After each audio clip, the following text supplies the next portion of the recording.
Alright, I am back with another video, and today we are doing the next in the Deity build series, Jergal. So for those of you that don't know, there are a bunch of deities that are quite heavily represented in the game, but aren't actually selectable by clerics. The last time we did a deity build video, which was Tia, we actually finished all of the cleric selectable deities, and as such, I decided to then move on to the other deities that are listed on the BG3 wiki. One of them, of course, is Jergal. Most players will know Jergal if you played the game. He is basically a small part of the very, very start. He is the kind of god that the crypt was made for, where you find withers and all of that sort of thing. So you kind of see him in one of like the early encounters of the game, and well, there's a fan theory going around that has a lot of credibility and is basically already confirmed that Withers himself is an avatar of Jergal, if not Jergal himself. Which I guess is the same thing. I just basically said the same thing twice. Anyways, so basically Jergal actually has a lot of frontlining representation in this game. So despite not being selectable, I should say, by a player cleric, he definitely has the most presence in BG3, by far. So getting a deity build that felt right for him was definitely important. And I think we got it. Again, if you don't know, these deity builds are made over on my live streams, where we kind of will theory craft at least the leveling scheme for these builds together, go over the lore, we'll read a bit of the Forgotten Realms wiki, all that sort of thing. So if you want to become a part of these builds in the future, where we actually theory craft them together ourselves, then feel free to join the live streams when they come up. But as you know, we are actually starting to reach the end of the deity build series. So quickly, before we get into the actual main video, I will kind of let you know about a couple of things. Number one, my next deity build stream will not be this weekend, but next weekend most likely. And two, we've decided we're going to do a big proper live stream where we go into a lot more detail for the builds for the Dead 3, Bane, Merkel, and Ball. So if you want to be around for that, please keep an eye out for the live streams. I announce them over on the Discord, so if you want to make sure you are absolutely certain of when streams go live, because they don't have a set schedule, I usually have to announce them in the week before they actually go up, then stick around for those, because trust me, I don't think anyone's going to want to miss that Dead 3 stream, because I think it's going to be extremely fun and quite creative, shall we say. So, anyways, without further ado, let's talk about Jergal in a bit more detail. So, Jergal is the scribe of the dead, basically a god deity that keeps track of all of the comings and goings of the afterlife. Those who follow Jergal, there's quite a few different classifications. Some are called Scriveners of Doom, some are just called Jergalites, but the ones we're focusing on today are an exclusive elite called the Doomscribes. Some of Jergal's most they're kind of like the higher guys, I guess, better way of putting it, in kind of like the Jergal faith. They have a bunch of abilities related to Necromancy, and also some clerical abilities as well, such as Turn Undead and the like, which is why you'll see the leveling scheme for this build is kind of obvious. And yeah, so basically the whole kind of theme of this build was basically making a good aligned Necromancer, because while Jergal is fairly neutral, when it comes to dealing with the Dead 3, which is what BG3 is all about, a follower of Jergal, or even Jergal himself, if we're going with that Withers theory, basically just means that, well, you're going to be on the good side of history here. And I think being able to play as a good aligned Necromancer who actually has a proper motivation in the game is actually really, really interesting to me. So I wanted to explore that a bit further with this build. And the reason we've gone with an elf today, just as a bit of theming, is that Jergal is such an old god that not many people alive actually even know about him, really, let alone worship him, because Jergal basically succeeded his power to the Dead 3, which is why the Dead 3 even exist. And even Jergal himself, at the height of his power, was actually serving other deities, such as Cleric, the god of lies, which is going to be a future deity build video.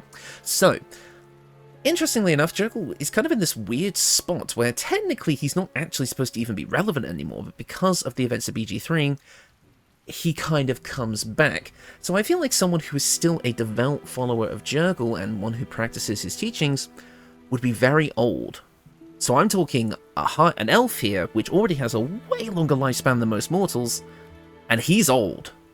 Like, he's got wrinkles and such. So this is a very, very old elf who is still a follower of Jergal and still is basically a practitioner of the faith even, and he's a Doomscribe because he's just been in it that long. So I hope you guys enjoy the kind of backstory for this character. Sorry it took so long to kind of get to the start of the build, but here we are. Let's get into it. First up, you have a choice. We're going to be using both Wizard and Cleric in this video. It's entirely up to you which one you want to choose first. My personal so basically, if you want to kind of get right into the Necromancy stuff, which is definitely the main draw of this build and where most of its strength lies, you're going to want to start with Wizard and pretty much go straight to level 6, which is what I'll be showing off in this video. However, there is an argument to start with Cleric because Doomscribes actually do have the usage of all armor, and Cleric will give you access to up to medium, which could be quite valuable since I'm personally going to be using clothing with this build. Our AC won't be that high towards the end. We're mainly going to be focusing on using our summons plus things like Sanctuary to kind of stop ourselves from getting hit, which is still an effective strategy, but if you want to have a bit higher AC and maybe the effects of a certain piece of medium armor, you could absolutely go with a starting Cleric. I mean, hell, if you actually decide that you want to go with maybe start with Wizard and show the level progression like I did here, but then when you get enough levels respect to have Cleric be your starting level and then get Wizard later, you could absolutely do that. And that kind of actually would be preferable because then you would get your item spell save DC working with your intelligence because Wizard will be the most recent multiclass. So you could go for that. So feel free to play around with the order of these levels a little bit because at the end of the day you're still playing 2 full casters, you're going to get the spell slots at the same amount of time, and because we're a part Wizard you are going to have access to level 6 spell slots as well as scrolls up to level 6 as a result. So there you go. So this build has a lot of freedom in which order you want to build it. I'm just kind of showing the way I would do it through like natural progression of the game. And if you want to go for the Necromancy stuff as early as you can, you're probably just going to want to go to straight Wizard 6 at the start. So let's talk about that. Of course, as I said, I have made an elf, which comes with a few things. Regular movement speed, but also proficiency with long swords, short swords, long bows, and short bows, which is always nice. You get a bit of dark vision, and you also gain advantage on saving throws against being charmed, and you cannot be put to sleep by magic. Nice overall resistances, very basic D&D stuff.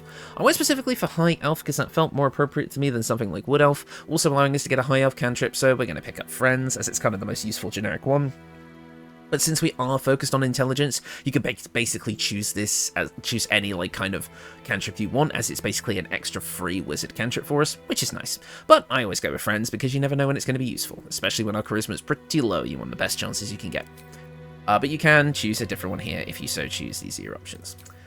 As I said, we're going to be starting with Wizard, which is going to give us things like Arcane Recovery and a start on our spell slots. I've chosen 3 cantrips here, so obviously, being a Necromancer, we're going to be taking Bone Chill to deal necrotic damage, as well as make undead targets receive disadvantage on attack rolls.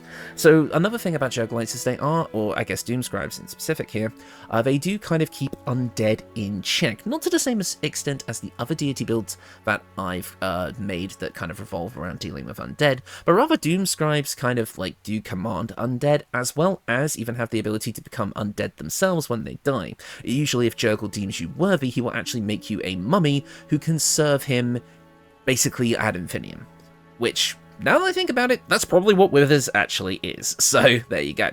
But of course, we have a few other options for damage here. Since Necromancy and Necrotic damage are somewhat limited, especially when playing as a full wizard who has access to so many spells and cantrips, I decided to kind of broaden the idea of, like, death. And of course, Bone Chill.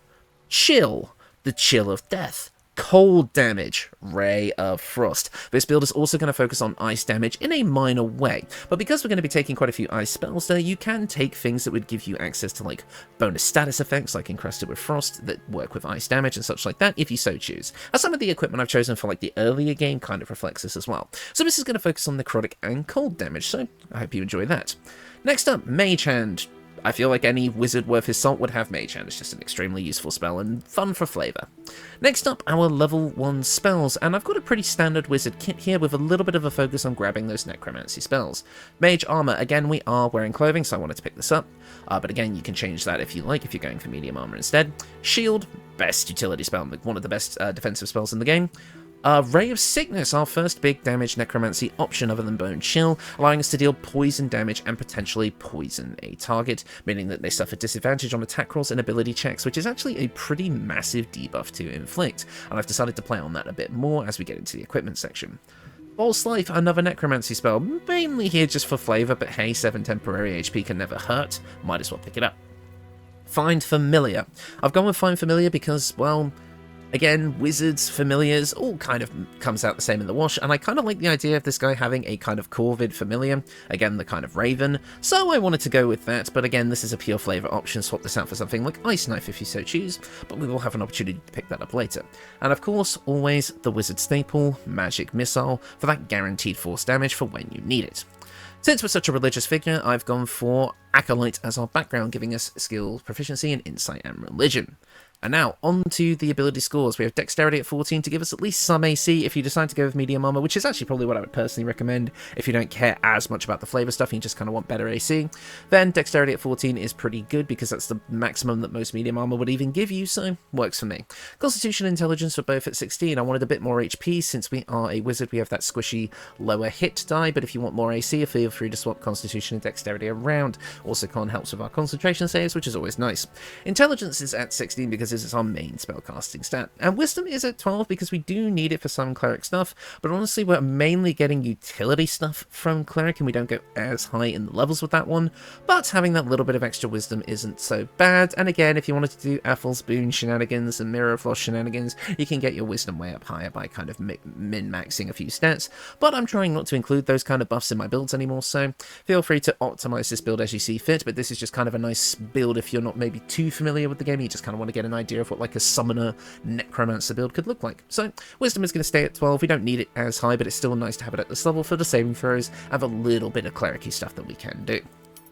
As for our skill proficiencies, as I said, we have Religion and Insight from our background. Because we're an elf, we gain Perception, which is always nice, as well as being able to pick 2 other proficiencies from the wizard list. We have access to Arcana, History, Investigation, or Medicine. I personally like Arcana and History here, but feel free to choose whatever you like here. And with that, let's move on to level 2. Next up, at Wizard level 2, we get to pick our subclass, and I always found that weird. Most classes get their subclass at level 3 or level 1, but Wizard gets it at level 2. Never understood that. Maybe someone can explain why in the comments. Anyways, of course, for our subclass, we are choosing Necromancy. Nothing else would make real sense here. This is going to get us access to a couple of things, namely the ability to scribe necromancy scrolls for half the cost, which is going to be great since for those higher level 5 and 6 necromancy spells, you're going to want to be able to scribe, you're going to have to scribe them from scrolls, so getting that to be a bit cheaper is actually quite nice. As well as Grim Harvest. Once per turn, if you kill a creature with a spell, you regain hit points equal to twice the spell slot level used. Thrice is if it's a necromancy spell, with undeads and constructs being unaffected. That is huge, and again, it gives us a reason to focus on the Constitution score maybe a bit more than I normally would in my other builds, because that means we can actually be quite self-sufficient when it comes to healing. Kind of fits into the Cleric vibe as well, so I quite like having this here, especially since we are going to be quite an offensive character, with summons and big damage spells like Blight and such like that, or Circle of Death, again if you get the right scrolls, so I feel like this is a pretty fun ability to have that I often overlook actually in my builds, but I think it's worth it. Next up, we do get access to 2 more spells, and again I'm going to kind of keep on this theme that I've been rolling with. Let's pick up Ice Knife to give us a cool cold damage option, and for your last spell, it's entirely up to you whatever you want to pick here. Chromatic Orb would give you more elemental options. There's always the utility options like Longstrider, Enhanced Sleep, and Featherfall, but for me I actually feel like a good flavour option would be Disguise Self. Again, with Jergal maybe potentially taking the guise of Withers and, maybe some other little bits of deception there, maybe it would make sense for an age-old necromancer to be able to disguise themselves. Because, let's face it, right? Necromancy, no matter which way you shake it, is going to be looked down upon by general society, and if you practice necromancy and you're so good at it that you're able to raise, multiple undead and create these little armies or small platoons of undead, which you'll be doing with this build, it's going to get a little bit freaky for a lot of people, and you're probably going to get, hunted down a bit. So maybe it makes sense for this character to have Disguise Self to be able to kind of hide away from people from would-be hunters who don't like the idea of having their, family members raised from the dead or something. Although I think this guy would be pretty tasteful about who he raises. I could see this guy not going into random graves and just being like, yes, give me old Grandma Betty so that she may become an undead lord. No, probably not like that. He probably only resurrects people that he or his companions actually fell in battle. I feel like that would probably be a bit more his vibe, at least in my opinion. Or, you know, maybe he just goes into age-old crypts that people have forgotten about and gives those old bones new purpose. In fact, I kind of like that too. I actually quite like this character. I don't know, just the character behind the character is kind of fun to me, at least in my opinion. Let's keep going. Next up, at Wizard level 3, we're going to get access to level 2 spells, and there are a couple of Necromancy options to go for. Quite a unique choice here, but I don't really go for a lot in my builds, is Ray of Enfeeblement. Ray of Enfeeblement allows you to weaken a foe, meaning they only deal half damage with weapon attacks that use strength. I'm not sure how often this will come up, but I think it's quite a unique spell that I actually do feel like this character would use, so I'm going to pick it up here. The other Necromancy spell I want to pick up that actually has some really good usage on this build is Blindness. Blindness allows us to blind a creature. Attack rolls against it have advantage, and the foe attacks with disadvantage. Here's the thing, again, this is one of those spells that for some reason I thought was concentration. It's not listed here on the tooltip, which means that with a summoner build that can summon a lot of different entities to attack, giving them all advantage to hit is pretty good. This lasts for 10 turns and again does not take your concentration. This is a pretty important buffing spell for the whole summoner playstyle that I never actually took into account before, so I'm really glad to pick it up here, especially since it's on theme because it's a Necromancy spell. I've got to give this spell a bit more of a look. I think I've underestimated its utility, so maybe I'll revisit this concept in the future. Next up, at Wizard level 4, we're going to get access to some more spells, cantrips, and a feat. For a cantrip, you can pick whatever you like. We also kind of have a poison thing going on here, thanks to, you know, Ray of Sickness, so let's pick up Poison Spray. Next up for our spells, we do get 2 more level 2 options. I'm thinking of picking up, well, you have a few options. Darkness, obviously powerful spell. Throw on the Eversight Ring and you've got a pretty powerful combination. Hold Person is also great, being able to freeze humanoids so that you and all of your summons get critical hits off against the target is pretty nice. Probably going to pick that one up. Detect Thoughts may make sense for a Jergal build. Melf's Acid Arrow could be another great source of damage that will fit on theme, although this is an evocation spell, but hey, it can still work. I could also see Misty Step being very, very useful, but I do have a different way of getting Misty Step from a piece of equipment. That I think will be enough for this build, so don't feel like you need to take this one. But also I could see Phantasmal Force being a fun one. It's a shame that it's concentration because we probably have other things we'd rather be concentrating on. But the idea of with Phantasmal Force is that it deals on repeat the last damage type you dealt to a creature. So hit them with necrotic damage, and it's basically almost like they're slowly withering away from necrosis, which I actually think is a really, really fun kind of idea, at least flavor-wise. But feel free to pick whatever you like here. I'm just going to take what I took in testing, which was Hold Person and Melf's Acid Arrow, but there's a lot of other options to play around with here. Next up for our first feat. Now we are a little bit multi-ability score dependent, especially if you want a little bit more out of your cleric side of things, if you want to bump up wisdom. There are definitely a few feats here that could work out quite nicely. I almost like the idea of Magic Initiate Warlock or even Spell Sniper to pick up Eldritch Blast. That is totally an option that could be on theme, I guess, but maybe not so much. Tough is also great. I mean, it would give us more HP, which is always nice with our kind of lower hit die. That could actually be really nice. Warcaster, obviously always great. Advantage on saving throws to maintain concentration on a spell is always nice to have. We could also grab things like Ritual Caster. No, probably not. But Lucky, always good. You know, because we get 3 feats with this build, the leveling scheme that I have outlined, you have a bit more freedom if you decide you want to go for these. In my testing, I just went with ability score improvements to get certain buffs here and there, which I think I ultimately prefer just for a more simpler playstyle, since we're not reliant on any feats here. But again, something like Warcaster or Tough would not exactly go amiss with this build, so feel free to go with those if you so choose. But for now, ability score improvement, and since we're still deep into the wizard stuff at the moment, let's just grab a bump to our intelligence to push that up to an 18. Next up, at Wizard level 5, we're so close to the stuff that we're really here for, but now we get access to level 3 spells. And of course, there's a couple of decent options for us here. Now, I know what you're thinking, Animate Dead is right there. But I'm going to tell you not to do it. you will be effectively wasting one of your wizard, like, kind of spell choices if you go for this here.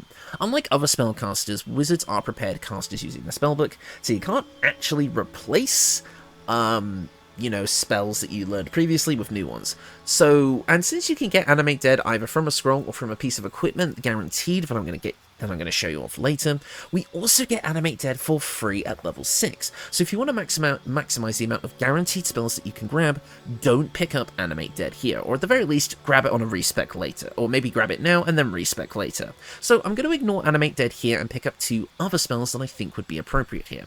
The first one obviously is another powerful necrotic damage option, Vampiric Touch. You touch an enemy to siphon their life force and regain half as many hit points. With our Necromancy healing option that we got at level 2, we're actually going to be quite self-sustaining with self-healing, which is actually really nice.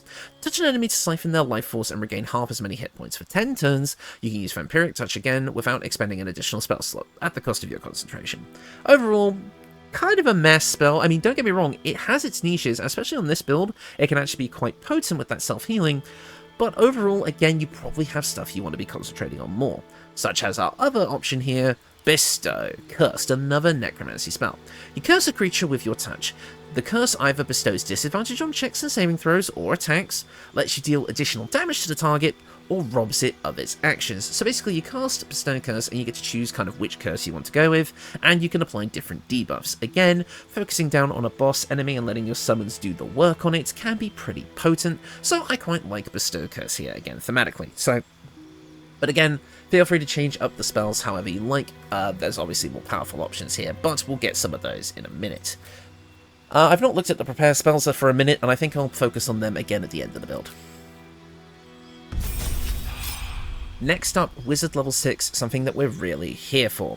This is where we're going to get our big Necromancy features that are going to take our playstyle to the next level.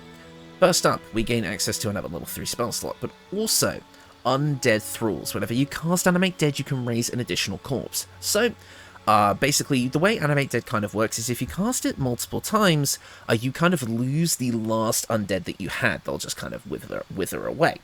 But with additional undead, you now get 2 undead per casting of Animate Dead. Not only is that efficient on spell slots, it also allows you to raise even more undead at a single time. So I really, really like this here because, well, obviously, more undead is great. And also, we get access to better summons. Creatures created with Animate Dead have additional hit points equal to your wizard level, and you have your proficiency bonus added to their damage. So right off the bat, now all of our summon undead are going to be way stronger, as well as being able to have more of them. I mean, we're going to be able to overwhelm our opponents with this setup. I mean, don't get me wrong, the undead summons that you'll have at this point aren't exactly the best things in the world, but you will gain access to more summons later, and again, this does really help. And besides, you're not just sitting behind your summons, you have powerful blaster options as a wizard to be able to deal damage yourself, and you also have to remember that you're going to be part of a team. Again, I test all these builds solo, which makes them seem a little bit weaker than they would otherwise come off as in a proper party composition. So, anytime I show off these builds in combat footage, they're actually way weaker than what they would be when you would actually play them, even my strong ones. So, you know, take that with a grain of salt. Also, this is where you get Animate Dead for just added to your spell list anyway. So, yeah, no reason to worry about that. It's always prepared. Next up, 2 more spells, and I think at this point we're going to take some more standard wizard options here. Obviously, Counterspell is the big one. We want this, it's always useful, no reason not to have it. Now, there is another necromancy spell here called Feign Death, which puts an ally into a protective coma. They become resistant to all damage except psychic, and disease and poison have no effect. This spell is not very good. Yes, it's interesting, and it definitely fits the theme of the build, which is why I'm going to select it here. But it's not that great, so you never really want to just put your allies into a coma, especially when there's other ways of getting those kind of resistances. You basically take, like, I can understand why some people might like it if it, like, your allies at low HP, so you're like, oh, better put them in Feign Death so that they're less likely to die, but then I'm pretty sure that ally would also have other ways of being able to get out of danger, so I don't know. It still feels on theme for this build, so I am going to pick it up, but of course there are other options here like Ground Flight, Gaseous Form, Fireball, Lightning Bolt, Blink, Haste, Slow, Sleet Storm. In fact, with the cold vibe that we've been going for, Sleet Storm might also work. So I'm going with Feign Death because I'm trying to make a deity build here. You should pick anything else. in before I get people in the comments being like, no, Feign Death is actually good and you don't know what you're talking about, bro. I used to pick Feign Death quite a bit, and then people told me to stop doing it because it's bad. So people are going to switch up on me now, I swear to God. Anyways, let's reorganize the spell list before we multiclass into Cleric. Let's grab this, and... oh, no, I want blindness. We're going to get this. Perfect. Let's move on. So now that we're at total level 7 and we have all of our wizard features that we want, let's swap over to Cleric to show you what that's all about.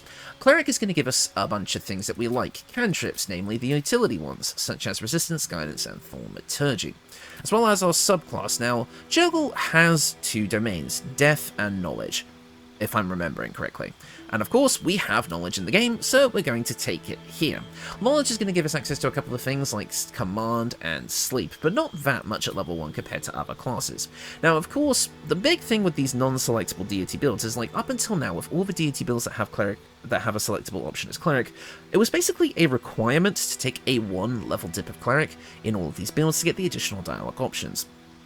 We don't, now that we're into the deity builds that don't have selectable options as a cleric, we don't actually have to do that anymore. It was just in this case that cleric did actually make the most sense from a build making and lore perspective. In the future, I don't need to include cleric on these builds, which I think is going to make it a lot more fun, personally. But again, cleric worked for this build, so we're going to go with it anyway. But that does beg the question, who do you pick as your deity? At the end of the day, it doesn't really matter. Kalemvor obviously would be a very, very good one, so I would probably go with that. Next up, ability scores. Because we are a knowledge cleric, we actually get 2 expertise.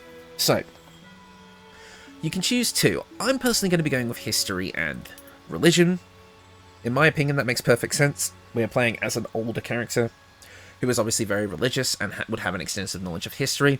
Of course, Arcana would also make sense here, but I quite like picking up these 2 personally. We also get to prepare 2 spells, and you already know what I'm going to pick here. Sanctuary. One of the best spells in the game. In my personal opinion, probably the best utility spell, at least. Sanctuary is incredible because it makes it so you or an ally you choose cannot be targeted until you attack or harm a creature. As a summoner build with a lot of passive effects that we can just hold on to with our concentration and then just cast Sanctuary, we can basically make it so our summons are the only ones getting attacked, and thanks to abilities and equipment that we'll be getting later, that's not going to be so much of an issue for us. So, me personally, I think Sanctuary is pretty much essential for this build to make it function as well as it can do. And of course, we have a necrotic damage necromancy option here, so I will be taking it. Again, our wisdom isn't as high as we would like, but if you, as I would like to maybe be using this consistently. But, of course, if you are playing this build with a bit more optimization, you could definitely get a lot more out of this. However, if you don't care for this option, you can go for things like healing spells, Bless can also be good, all the standard cleric stuff. So, pick your poison. I've just noticed something about this character. He's got a Pokeball on his torso, and I literally can't unsee it now, and it's very, very distracting. I'm going to ignore it for the rest of this video, but just so you know, it's bugging me. It looks like a Pokeball, at least to me. I don't know how YouTube compression is going to make that look. Regardless, let's keep going. At level 2 of Knowledge Cleric, we're going to get access to Channel Divinity, as well as Turn Undead, which again, perfectly on theme for this build. As well as Knowledge of the Ages, getting proficiency in all skills of a chosen ability until your next long rest, with a Channel Divinity charge. Maybe if I more accurately, you know, kind of like spread out my skill proficiencies, we can make better use of this. But hey, there's no reason not to have it here. And again, it feels like something a scribe of the dead would have. You know, books and knowledge and scribing and all that kind of all goes together in the same, I don't know, bowl of salad. That's not... Why did I say that? Anyways. Weird expression. But yes, Knowledge of the Ages, always useful. Again, probably not 100% optimized on this build, but feel free to adjust things as you see fit. Next up, we do get to prepare an additional spell, and I'll grab the healing spells. Why not? As much as we manipulate death, maybe we can also stave it off as well. Next up, at Cleric level 3, we're going to get access to level 2 Cleric spells, including access to Hold Person and Calm Emotions. Calm Emotions is nice, but Hold Person, again, this version would use our Wisdom, so it's not nearly as potent, which is why I still chose to pick it up as a wizard. Again, feel free to adjust as you see fit. However, we can get a couple of interesting things here that I would like to pick up, namely Aid. Aid is a big one for this build. Once you get all of your undead summons into your party, you can cast Aid and give all of them an extra maximum HP. Up to, I believe it's level, I think it's like up to 25 maximum HP. Forgive me if I'm wrong, I can't be bothered to do math in my head right now, but for someone who has a lot of summons, that's a lot of extra HP totaled up, so it's actually a really useful spell to have on this build. Next up, you have obviously a few options: Prayer of Healing, Lesser Restoration, Enhanced Ability, all great utility options, but since we've gone for Blindness with Wizard taking away creatures' eyesight, let's also take away their hearing with Silence, allowing us to prevent enemy spellcasters from being able to do their thing. And once we've set up our own spells, we can throw down a silence and just let our summons do the talking for us. Or not, because they won't be able to, because they're silenced. Also because they're undead and they're not very chatterboxy. Unless they're like Vecna or some shit, I don't know. Either way, silence I felt like was pretty fun for this build, so I've decided to go with it. And next up at level 4, we are going to get another feat. Now, we all felt that 3 feats was pretty valuable on this build, which is why we went to level 4, but if you don't feel like you need it, then don't worry about it. You can kind of adjust the levels of this build as you see fit. Next up, we do get another cantrip. I don't know, here, Produce Flame's got a cool blue fire effect, and with the thumbnail I made for this video, I kind of went for a fire theming, so, you know, green fire, blue fire, it's kind of the same colour. Somewhat. So yeah, we'll again Produce Flame because it'll look cool because you can just hold on to it and it feels fun. Next up we do get access to another spell, and the game has picked protection from poison from us, which I'm actually not going to argue against. We do kind of work with poison in this build, and again, maybe being a necromancer, you're kind of exposed to this sort of thing a lot. Maybe like embalming fluids are poisonous or something, I don't know. So perhaps protection from poison does make sense. I mean, another resistance for basically just the cost of a level 2 spell slot. That's nothing to sneeze at. As well as we do get to pick another feat at this point. Now, it's entirely up to you. I've gone over the options for feats that you could take, but I kind of like the idea of getting an ability score improvement here. Want slightly better cleric options? Go for wisdom. Want slightly better AC? Go for dexterity. Want more HP and better concentration saves on a build that's got a lot of concentration spells? Go with constitution. I don't think we need our maxed out intelligence just yet, but you could go for that first if you like, but I kind of like the idea of picking up a bit more HP and better concentration saves with an 18 in constitution. Again, really trying to offset that squishy wizard HP die here. HP die? Hit die. I play too many video games. You know, with this kind of slightly different take on my narration or commentary or whatever you want to call it, I've kind of gone for in this video, I'm starting to see why people kind of sound like I sound like the guy from IT Crowd. I mean, I personally still don't hear it, but I can see why somebody might. Anyways, you could go to level 5 of Cleric if you really wanted to. I mean, Spirit Guardians with its necrotic variant is right there. And this was something we debated for a long time, because you also get things like Speak with Dead and Slow, which could both be very nice.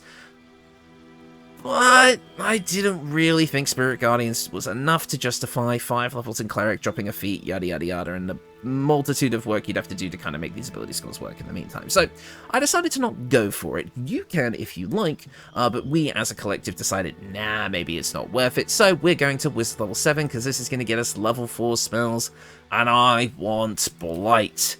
The big, bad, big damage necromancy spell, allowing us to make it so we deal 8d8 necrotic damage.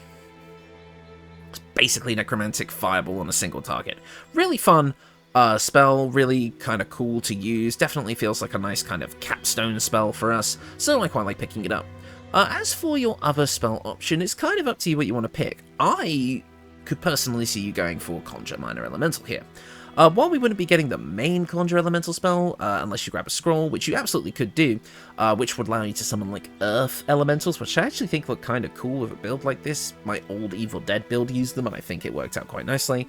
But I'm personally actually going to be going back to that slight cold theming that we had, and grab Fire Shield. We do have a lot of spells that require us to get up close and personal, such as Vampiric Touch, so being able to get into the thick of things and retaliate with cold damage and also become resistant to that damage as well feels pretty fun. Getting that kind of icy aura around us makes us feel like that powerful necromancer that we're trying to go for here, and being able to retaliate with damage when we're attacked just feels nice, so I'm personally going to pick this one up. Yeah, we'll go back to the prepared spells, because I think the game messed up my prepared spell list, so we're going to fix that real quick. Let's pick up you, and you, and then you, and you, because we need you, and then you, and you. Perfect. And finally, at Wizard level 8, we're going to get our final feat of the build, as well as access to 2 more spells. Again, going back to that sort of ice theming that I'm kind of throwing in here, let's pick up Ice Storm for a big AoE attack. And then again, your last spell can kind of be whatever you like. It's not really going to matter in the long run, it's just whatever you feel like will be fun for you, or perhaps powerful. Again, Darkness, Greater Invisibility, Evard's Black Tentacles maybe even, Otterluke's Resilient Sphere, Minor Elementals, which I've already made a case for. Slow could be great. Stinking Cloud could also be great. Haste could be great. In fact, actually, Stinking Cloud would probably be kind of fun. It prevents creatures from taking actions for 10 turns. And even though it does cost your concentration, that can still be quite good. So feel free to pick up whatever you like here. Now, final feat of the build. Let's cap out that intelligence to 20. And that is the build. What you're going to be getting out of this is pretty much mostly your standard fare Necromancer, but with some extra utility built in that can really help turn the tides of battle. You're going to be able to summon up to 2 undead with just the levels alone, thanks to the fact that we have level 5 spell slots. Those can be flying ghouls. Or regular ghouls, or even like skeletons and such like that, which will have extra abilities and a bit higher hit point pool, which you can buff up with spells like Aid. You're also going to be quite good as a skilled monkey with Knowledge of the Ages, Sanctuary basically making you invincible while your summons go ham, Fire Shield for retaliation, and a ton of debilitating status effects such as Blindness, Silence, Bestow Curse, and also the ability to do multiple damage types of Acid, Necrotic, and Poison damage. All of which, while Poison is quite heavily resisted in this game, things like Acid and Necrotic definitely aren't. Even the things that you think would resist Necrotic damage don't actually do so that much. Obviously, Act 2 is always going to be a bit of a struggle for any Necromancy-related build, because a lot of the Shadow creatures completely resist it or are immune to it. So you're going to have a bit of trouble there, but again, you do have those other damage options for when that comes up if necessary, and at the end of the day, you always have your bog standard magic missile, which can just do whatever you need it to do. But again, you get all of this cool stuff packed into one big package. Again, if you don't feel like that third feat is entirely necessary to you, maybe you're content with keeping your constitution at 16 and just bumping up with 2 ability score improvements, you could technically go for maybe like Knowledge Cleric 2, Necromancer 10. That could be another kind of build composition that would work. And again, like I say, if you do enough shenanigans with the little ability score improvements you can get outside of the general leveling scheme, you could definitely make that cleric stuff a little bit more worthwhile. But as with any of my builds, a lot of what it's capable of doing comes from the equipment. So let's talk about that. Move the camera, there we go. So this build has a lot of the standard Necromancer stuff. If you've seen a lot of Necromancy builds on YouTube, then you probably already know the majority of where I'm going with this. Most of it's fairly simple, but I am going to provide some early game options for you as well. So let's get into the obvious thing here, which is one of the best staffs in the game for a Necromancer, in fact the best, the Staff of Cherished Necromancy. It's kind of in the name, and hey look, there's where the green fire theming comes from. Anyways, this is a staff that deals an extra 1d4 of necrotic damage when you hit someone with it, which we're probably not going to be doing with this build, but hey, it's an option. Basically, we have heightened necromancy. Creatures have disadvantages on saving throws against your necromancy spells. That is huge. A lot of the necromancy spells in this game are going to have saving throws, so this is pretty huge. We also have Life Essence Harvest. When the wielder kills a hostile creature with a spell, they greedily absorb its energy and gain Life Essence until their next long rest. Life Essence means that you can cast your next necromancy spell without consuming a spell slot. When you get that, like, level 6 Circle of Death spell, that is incredibly valuable. Basically meaning that you can cast that spell multiple times, which normally in BG3 you can only cast a 6th level spell once per day, barring things like the Spellcrux Amulet and such like that, because we only get one of them because we only go to level 12, so this is actually pretty huge. This turns you into a pretty powerful blaster caster in the late game, which I really enjoy. But of course, this is an Act 3 option, so if you want something that's quite fun in the earlier game, go on the little quest to forge the Morning Frost. Morning Frost deals an extra 1d4 of cold damage when you bop someone on the head with it, so again, that's an option, but whenever you deal cold damage, you deal an additional 1 cold damage, which hey, any damage is damage. As well as whenever you deal cold damage, you can possibly inflict chilled upon the target. Chilled is a status condition that makes the affected entity vulnerable to cold damage, meaning now all of your cold damage spells are going to do double damage, which is great. It also does give you Ray of Frost for free, but I still picked it up from the wizard spell list since we would be changing it out later. And yeah, pretty solid quarterstaff overall, obtainable in Act 1, and it has a little quest to get it. Another option would be Creation's Echo, which could technically give you necrotic damage resistance through its effects, but I preferred Morning Frost here. Next up, our headpiece. Let's go with Circle of Bones, meaning, and this is really important to the build, because all allied undead within 6 meters are resistant to physical damage, bludgeoning, slashing, and piercing. It also gives you a usage of Animate Dead as well once per long rest, so even if you don't have Animate Dead yet and you pick this up, you'll still have a usage of it, which, again, because of Circle of Bones' other ability, they will have a bit more longevity. Combining the effect to be resistant to the most common damage types in the game, with the fact that you can use Aid and other stuff to bump up their HP even more, your summons are going to be pretty darn tanky, which we love to see. Next up, for your robes, I've gone with the Veil of the Morning, mainly because this felt like the most on theme for the build. It definitely feels like something maybe a mortician in this world would wear, and since I see Doomscribes as basically jacked up necromantic morticians, in my personal opinion, I felt like this felt appropriate. I've coloured it with black and jade green, which I think just looks awesome with a little bit of red sticking out around kind of like where the heart would be. It just feels so cool.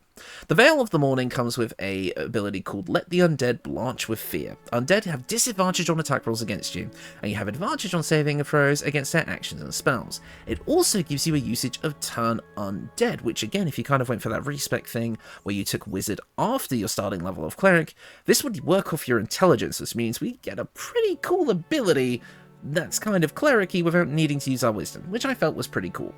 Again though, I see what you're thinking, we only have 14 AC, and even with mage armor, you know what, he can face the wrong way for the rest of this video, he's a bit shy. We only get 15 AC with the leveling scheme that I have shown here, which is why I do suggest kind of going for medium armor if you don't care about the flavor. Like I said, maybe something like the Gloves of Dexterity, if you really wanted to go down that route, could bump this up and then you're not really worrying about it, but again, even I admit, people have pointed that out, and even I know this, I over-rely on the Gloves of Dexterity, so I really just wanted to not use it in this build, which is why I'm suggesting, hey, medium armor, or just kind of roll with it using things like Sanctuary to kind of get around this. I personally didn't find 15 AC to be too much of a problem in my Act 3 testing against my usual encounters, so... But that's kind of because I know a lot of game mechanics. I think the average person playing this might have a bit more trouble managing that, so change that around as you see fit. Next up, I really wasn't sure what to put for the Globs option in this slot. Again, Gloves of Dexterity would mean putting more points into Wisdom, yada yada yada. Better optimization, but again, I wanted to try including something else, so I took a little page out of the fact that we have a couple of poison damage spells and went for the Poisonous Gloves. Whenever you deal poison damage, the target needs to succeed a con save or become poisoned. Poisoned, which we already kind of went over earlier, but I'll explain again quickly, makes the target suffer disadvantage on attack rolls and ability checks. This is going to kind of help make up for that lack of AC as well as other things. Being able to poison targets is always very, very handy. That's a very nice status effect to inflict, so I kind of wanted to show it off here, but again, Gloves of Dexterity would boost up your Dexterity to 18, which means you could put more points into Wisdom and Intelligence instead of Dexterity, and that means you could have a more optimized build, yada yada yada. It's boring, okay? Even I know it's boring, so let's just have a little bit of fun with this, but again, you could, even in the late game, if you wanted to kind of swap these out for other kind of powerful spellcasting options, such as the gloves that I'm forgetting the name of that allow you to cast cantrips at multiple targets or something like that, like the spell-seeking gloves, all sorts of other gloves. Feel free to play around with this slot, but I did just kind of want to show off this unique glove option, but feel free to change it around.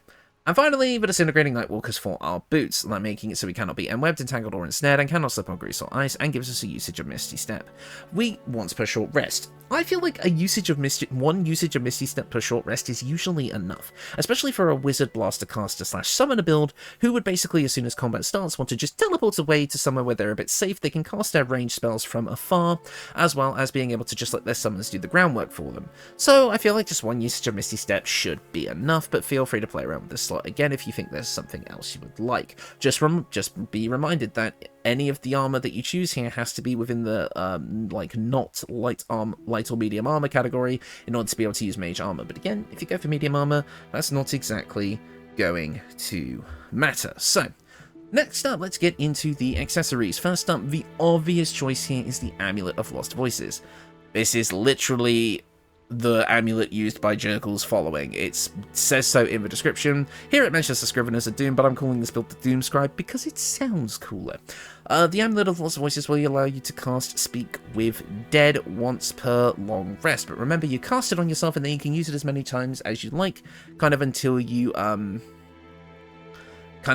like change your concentration spell.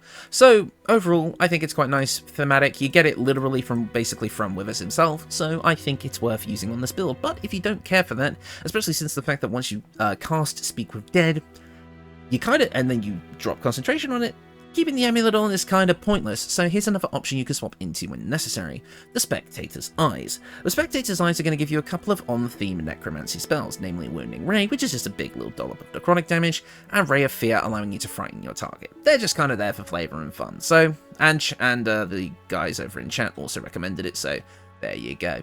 Next up, the Crypt Lord Ring. Technically, you could get Create Undead from a scroll, in which you might not need this ring, but this is a guaranteed way of getting Create Undead. The level 6 spell that allows you to raise a heinous mummy that fights by your side. The mummy itself can do things like frighten your opponent and also do big combo multi-attacks on enemies that are frightened. They're also really tanky, having over 100 HP, which is really nice, as well as just being able to inflict both regular bludgeoning and necrotic damage with their attacks, so a very valuable undead ally to have at your side, which gets benefits from all of our features that work with undead, so there you go.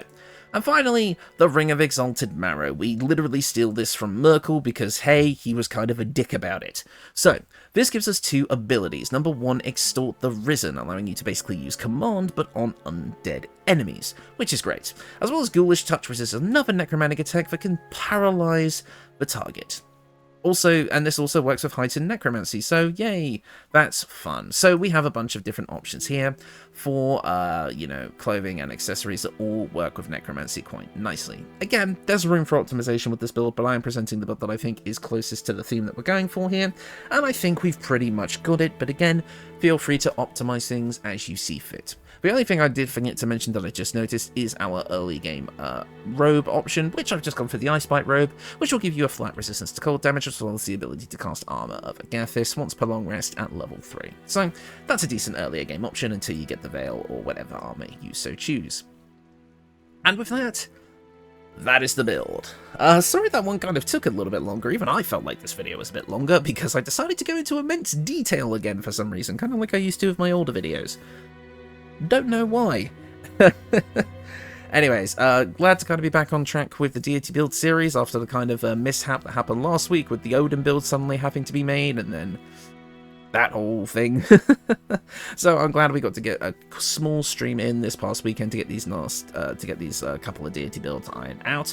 And again, I felt like it was pretty fun to come up with these as well as actually build it. I think the overall theming of the character itself, as well as the general kind of visual design of the character, I think is quite solid, and I do think it is a fun build overall. However, I will be the first to admit that in my typical testing, this build wasn't exactly the strongest. Again, these kind of builds on solo are a bit trickier. My previous build that kind of focused on necromancy, which was the Evil Dead build, which is kind of the Evil Aligned build version that was kind of inspired by, well, the Evil Dead franchise, definitely did a lot better in my testing, because in that video I used to test back in Act 1, but never mind that, it also had Conjure Elemental, it just went for pure necromancy levels, and it had just more summoning options overall, whereas this build doesn't have as much, but it makes up for it in strong utility options, which can be used to turn the tide of combat in your favor.